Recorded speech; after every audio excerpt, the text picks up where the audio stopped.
fazer coisas que ninguém está fazendo, geralmente te dá um resultado melhor. Na bolsa é meio óbvio isso, mas ninguém aplica.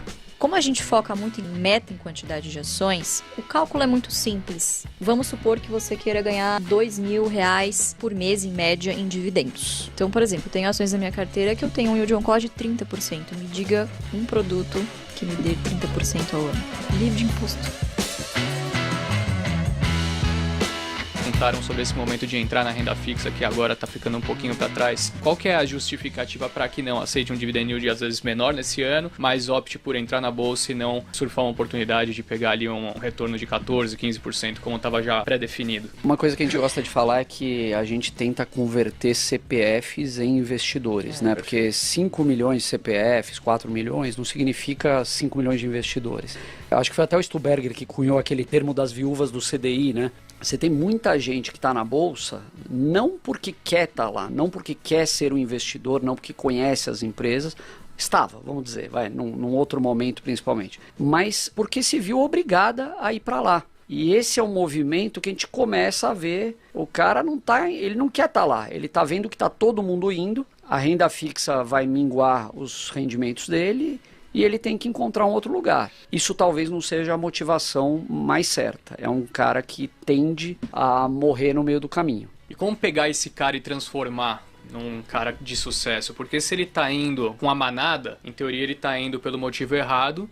Qual que é o segredo, será, para fazer esse cara entender, né? Será que existe alguma fórmula de conseguir atingir esse cara e mudar essa mentalidade?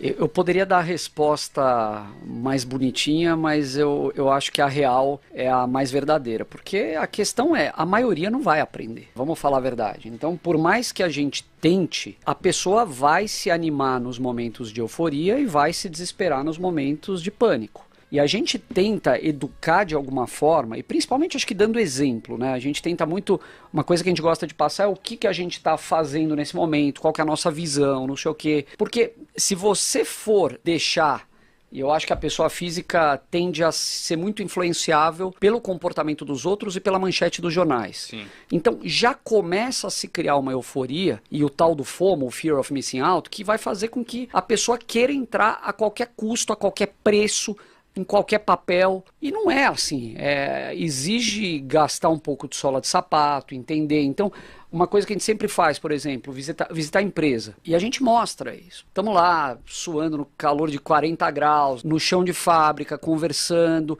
entendendo um pouco mais da cultura da empresa, entendendo da estratégia, da gestão. Então, fazer coisas que ninguém está fazendo, geralmente te dá um resultado melhor. E na bolsa é meio óbvio isso, mas ninguém aplica. Essa que é a grande dificuldade. Cara, é engraçado isso, né? Se a gente pode aprender alguma coisa com a história, que as pessoas não aprendem com a história. Então, os fatos, os ciclos, eles sempre se repetem, claro, né? Que com cores e nuances diferentes. Mas eu tenho um palpite, claro que é só um palpite, do que deve acontecer. Então, mais ou menos o que aconteceu ali no ciclo 17 a 2019, né? Você veio de um prêmio de risco extremamente grande na Bolsa Brasileira, quer dizer, você não via luz no fim do túnel, né? Terrível. De repente o cenário começou a mudar um pouquinho, a taxa de juros começou a cair e as pessoas começaram a ser praticamente lançadas à bolsa, né? Começaram a se obrigar a tomar risco, né? E é aquilo, né? O último que chega paga a luz, né? Então eu acho que o que eu acredito vai acontecer daqui em diante é o pessoal vai começar a se animar, começa a olhar, vamos ver, tem alguma coisa que vai subir aqui, será? Aí começa a subir de fato. Aí o cara começa, não, vamos ver o que eu vou aqui comprar, né? Começa e fala para bom, e aí começa todo o ciclo novamente, né? Então a gente tende a ficar pessimista quando o restante do mercado está muito otimista. Esse é um excelente marco, assim. Então, esses são pequenos sinais que o investidor pode começar a pescar, que são muito óbvios, mas que é difícil de você enxergar quando estão passando pela sua frente, né? Então, eu vejo que o pessoal está começando a ficar um pouquinho mais animado com bolsa e a gente, na hora de fazer caixa. O bom ganhador de ações no longo prazo é o cara que é um bom perdedor para o CDI no curto prazo. Não existe almoço grátis. Não existe boas promoções na bolsa quando já está tudo precificado, quando está tudo muito lindo, céu azul. Não, existe desconto na bolsa quando obviamente está todo mundo pessimista, quando está todo mundo vendendo. Então, assim, parece óbvio porque o cara vai ser atraído por aquela taxa de juros, ele é atraído por um sistema de distribuição que é, obviamente, desenhado para que os produtos de renda fixa sejam vendidos naquele mês, naquele semestre, enfim, porque todo mundo precisa bater meta, né? Convenhamos. Já também trabalhei em corretora. E, obviamente, as ações ficam fora de moda. Só que é aí que os grandes descontos acontecem. Como a gente foca muito em quantidade de ações, em meta em quantidade de ações, o cálculo é muito simples. E, de novo, a matemática mostra, com dados você consegue mostrar para o cidadão que ele pode abrir mão desse ganho de curto prazo no CDI em prol de um ganho muito maior e exponencial no médio e longo prazo em ações. Então, vamos supor que você queira ganhar, sei lá, R$2.000 por mês, em média, em dividendos, certo? Isso dá 24 mil ao ano. Vamos pegar uma BB Seguridade que, na média dos últimos 6 anos, pagou R$2 por ação em dividendos. 24 mil dividido por 2, você precisa de 12 mil ações da BB Seguridade. No preço de hoje é o quê? Uns 350, 360 mil reais? 31, cara, 31, isso, né? Por aí.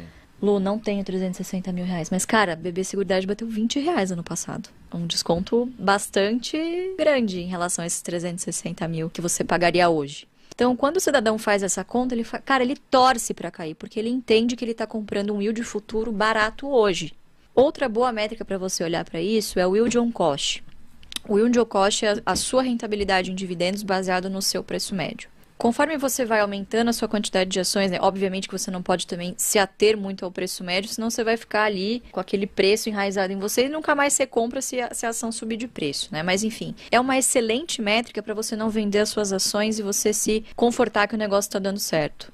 Então, por exemplo, eu tenho ações na minha carteira que eu tenho um yield on cost de 30%. Me diga um produto que me dê 30% ao ano. Livre de imposto. E o payout Ainda. não é 100%. Por enquanto, o Né? payout É ainda de não é 100%, exatamente. Mas o que é isso? É o efeito dos juros no tempo. E eu acho que tem um ponto aí que ele é falho nessa comparação, porque a pessoa acha que a gente está comprando yield. A gente não compra yield. Então, o cara vai comparar o dividendo mínimo ali de 6% com o CDI. É claro que o CDI vai dar um banho. Mas ele esquece que aquele negócio que a gente está olhando, primeiro, não é um produto financeiro. É uma empresa que atua na economia real, que tem estratégia, que tem colaboradores, que tem CAPEX, um monte de coisa. Aquela empresa, se ela for capaz de gerar valor no longo prazo para os acionistas, ele não vai ganhar só no dividendo. Ele tem todo o reinvestimento da empresa que também vai se materializar numa valorização da cotação. Então, o seu retorno vem dessas duas formas. Mas a pessoa tende a achar que é dividendo versus CDI. Não é. Começa por aí. Primeiro que o CDI é nominal, né? Não, então, eu acho que a questão é... Comparar banana com laranja. Você está comparando coisas diferentes. Se a gente pensar isso, você está dando risada, deve ter... Estão vendo uns comentários absurdos ali. Certeza. Teve um negócio que eu falei aqui que eu acho que só um cara escutou aqui. Ele perguntou, né? O que tem retorno de 30%? Eu falei, agiotagem. Agiotagem, drogas, marketing digital, robozinho do Pix. Só. Mas você sabe o que é engraçado? Vou pegar esse exemplo que a Lu deu de yield on cost, vamos pegar na prática. Você pega uma Taesa em 2015, um exemplo, uma empresa de transmissão de energia, custava R$15 na época, pagava, sei lá, R$2 de dividendo. Você pega a mesma Taesa hoje, que custa, sei lá, 37, 40 reais, bateu 40 reais, pagou ano passado 5 reais de dividendo. Então, pro cara que comprou a 15 reais, tá aí os 30%. Tá mais de 30%, o payout não é de 100%, ou seja, ela tem que deixar uma grana lá em caixa, beleza, isso acontece mesmo, é natural do setor, mas tá aí os 30%. A Unipar, que o Barsi comprou a centavos, que pagou Vale do Rio Doce, em 2016 a 10 reais, que pagou um dividendo de 14. Petrobras foi Petrobras. Então, assim, Petrobras bateu o quê? Acho que 4 reais, 5 reais, pagou 17 ano passado. Pau. Então, assim, não é bem só agiotagem, né? Essas empresas são negócios são, assim, organismos vivos. As empresas estão lá para fazer dinheiro. O Barsi costuma dizer que enquanto tá todo mundo olhando de lupa, ele olha de binóculo. E eu acho mais incrível ouvir isso de uma pessoa com 83 anos de idade. Então, a maioria das pessoas tem uma visão muito imediatista. Quando você vai montar uma empresa, você não espera o retorno no primeiro ano. Quando você faz um investimento, você não espera retornar tudo no primeiro ano. Então, essas empresas que são as melhores do Brasil, que estão listadas, você tem algumas aí com histórico já comprovado. Você pega uma Klabin, por exemplo. Ela faz alguns investimentos, inclusive o Puma 2, que foi o maior da história dela, que vão levar tempo para maturar, vão trazer retorno no longo prazo. Então, muitas dessas empresas você pode ser acionista por resto da vida. O controlador é um acionista, na maioria das vezes, por resto da vida. Por que você não pode ser? Barsi fala muito isso. Ele, quando começou a replicar o comportamento do dono em muitos aspectos, né? Então, ele preferia ser um pequeno dono de grandes negócios do que um grande dono de um pequeno negócio. Então, muitas vezes é copiar o controlador. Se você fizer isso, muitas vezes você já vai se dar bem, eu acho.